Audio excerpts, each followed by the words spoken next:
You ask Tiger to calculate. This deals with the order of operations.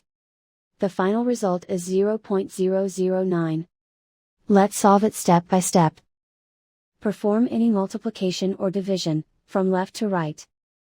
1 over 198 equals 0.005. 1 over 594 equals 0.002. 1 over 396 equals 0.003. Calculate any addition or subtraction, from left to right.